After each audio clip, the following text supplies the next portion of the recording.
Hello, beautiful souls, and welcome to my channel. For those of you new, welcome. For those of you who are my veterans, welcome back.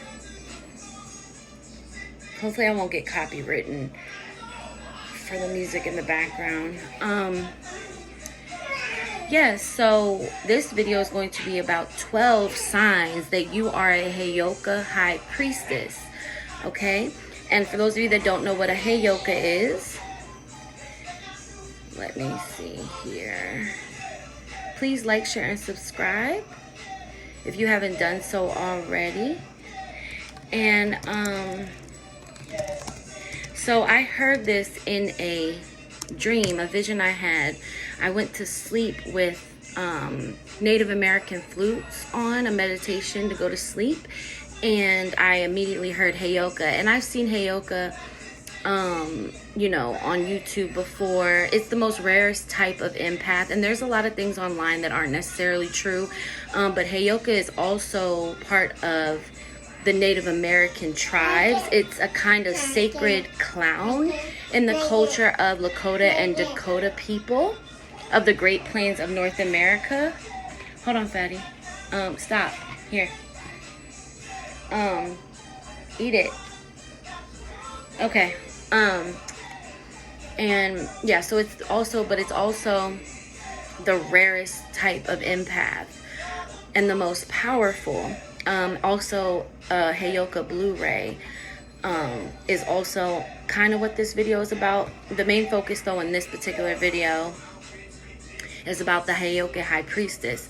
Heyoka acts as a spiritual mirror to those around them to assist their growth. So that may be something that you resonate with, okay? But we're going to get into the 12 signs that you are a Heyoka High Priestess. Number 1 is you're very mysterious, okay? People can't put a label on you.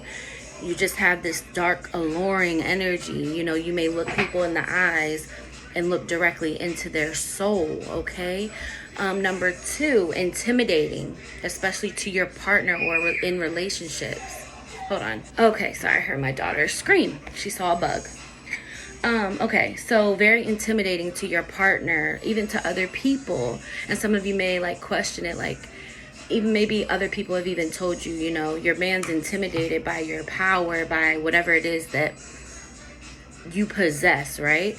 Number 3, loyal, and that is in all caps. You are loyal, and you know what it feels like to be betrayed. You are the definition of what loyal is. If you could be next to loyal in the dictionary, baby, you would, okay? You have a deep betrayal wound. Like I said, you know what it feels like and what it's like to be betrayed. So you are loyal. That is just who you are. What? You're independent. Number 4, you're independent.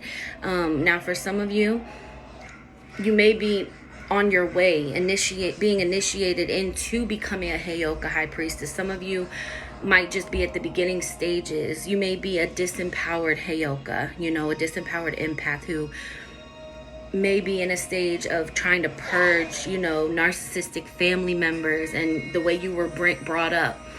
But ultimately you are independent, not codependent. Now, some of you may be involved with a codependent relationship and you're trying to grow from it. You might be in the middle of a relationship that you've been with for years, but then you had your awakening and now you're like on your way to growing. You're in your spiritual awakening and ascension. And prior to that, or even some of you may be currently in the dark night of the soul.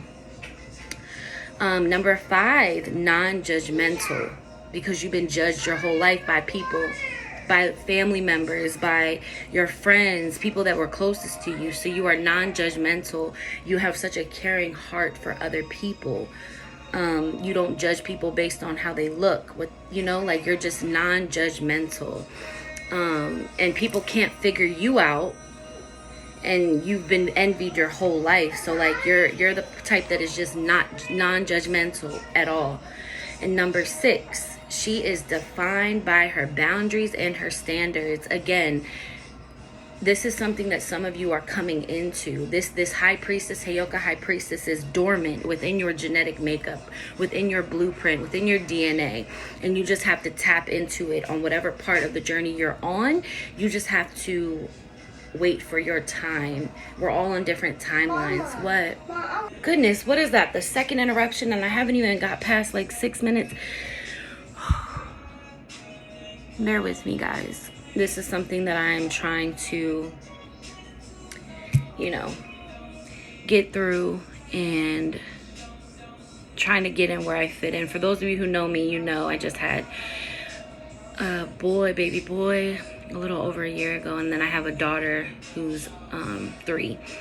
So yeah, she is defined by her boundaries and her standards, especially in relationships. Now, some of you, like I said, you're at a point of initiation, of activation, of being able to tap in and create boundaries, because some of you weren't taught boundaries. You grew up in a household where there were no boundaries. Maybe, you knew what standards were, but because of your childhood trauma or whatever you may have experienced, you may have bent your standards a little more because you didn't really actually know what it is that you want. So you're finally learning through experiences, through relationships that may not be good, but are good because they're teaching you growth. They're showing you what you don't want, right? And this is something that is going to define you. Once you step into that Heyoka high priestess energy, it's going to define. Hold on. Wash your hands. Wash your hands. They're not clean. Wash your hands. Again? Yes, you just came from outside. You have chalk on your hands. Okay, sorry. Yeah, so you're learning and setting boundaries, and those are going to be even though you can't be defined, your boundaries and your standards and your morals and your integrity is going to speak volumes. People are going to know what type of person you are based on your standards and your boundaries that you set. Number 7, you are charismatic enigma. Okay, look that up. You have this charisma and energy about you. Even your aura, rubs off on others, and people can see that there's something very charismatic enigma about you. Okay. Number 8, you are social but not a follower. You're an alpha female, a true alpha female that isn't enslaved by her social circle. Okay, like you have friends, and for some of you, you may be a loner where the divine God, the universe, your guides have kind of kept you in isolation for certain reasons to protect your energy, because some of you may already be in relationships that kind of take a lot of your energy, that you're very sensitive to, and so the divine has kind of kept you up in the cut, kind of isolated and to yourself in solitude. But yeah, some of you're social but you're not a follower, kind of like you're an introvert but you're also an extrovert to an extent. Like you won't be easily influenced by what a friend wants to do. Now, I'm not going to say you won't go with the flow in certain cases, because yeah, like you're a free spirit, but you know what you want to do, and that's just what it is. Like you kind of set the tone and lead your group of friends. You just are a natural leader. And like I said, like you're social, but you're not a follower. Like you have your own mind, your own thoughts, your own way of doing things. Not saying that you can't be inspired by other people, but just for the most part, you're just not a follower. And number 9, you have your own look. Okay, you dress very eccentric, very different, very unique, very kind of like bohemian, kind of, I'm not like nailing you down to just a bohemian style, but you have like a very unique look about you, how you dress. The way you dress kind of is like the way you express yourself. You don't really follow trends, like you're not keeping up with the Kardashians, with Cardi B, whoever. Like you may like some stuff that they wear, but like you're not really into the media like that where you follow trends, okay? Or you're not wearing what everyone else is wearing pretty much. Number 10, you hate gossip and drama. Like, and there's a difference between talking about somebody with concern and care, and then there's a difference between gossip, okay? You hate that shit. Like, you can feel it in your auric field because you're very sensitive. You can feel like kind of what it does to your energy. It's just like not good. You can tell that like in the midst of other people gossiping, it's like your energy kind of shuts down in a way where you kind of take yourself out and reflect on what's being talked about. And you're like, yo, this is literally a waste of breath. We are wasting our time, or y'all are wasting your time speaking about this shit. Like, can we talk about something that is like fruitful? That's another thing. Like, not being interested in small talk. You know what I mean? Like, if it doesn't elevate me, bring me more knowledge and wisdom, you know, I'm not really interested, you know? Like, so drama, gossip, and all that shit is just not for you. Now, you are also a magnet, it seems, for that type of energy, though, because of your light.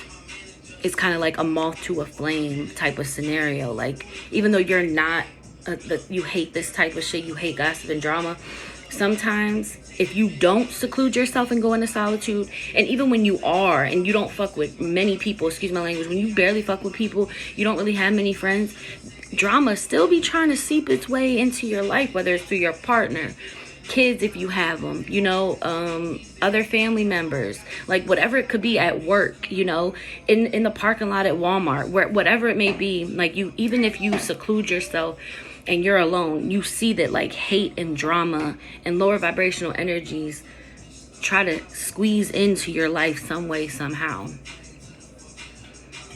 Now, I'm not going to say that to say that you're afraid of confrontation or you can't, you know, finish something that started. No, I'm not saying that. Again, you're the most powerful empath, okay? And number 11, knows what she wants and asks for what she wants. You don't shy away, and you don't have a shyness about asking for what you want. Now, some of you may still be in the stage where you are a little shy because you haven't had that much of a support system or that many people around you supporting you or helping you. So you don't really know what it's like to ask for help, and you feel like you don't want to be a burden on others. And again, that's a trauma response from your childhood, okay? And different things that you've gone through in life. But yeah, so you know what you want and you ask for it. Like, seek and you find, ask and receive. Closed mouths don't get fed. And you're just in the awakening stage. You know, you're kind of coming out of that dark night of the soul energy.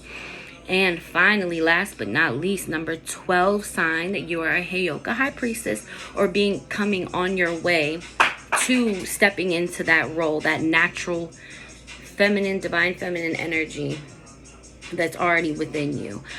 Number 12 can take care of herself and you will not be pushed around. Now, that's not to say that you've been in situations where that's not to say that you haven't been in situations where people took care of you and where people offered, but you're not going to be in a situation. I said hold on. Hold on. That's not to say that you're going to be in a situation where somebody's like, I pay the bills here, I do this, this, and that, so you got to do this, this, and that. You'd rather be alone, you know? So you won't find yourself in that situation. And if you are in that situation, that's something that you know in your heart and your gut and your intuition that you need to get rid of. Like, that situation is not for you. It's not conducive for your mental health, your emotional well-being. You are too special and too powerful.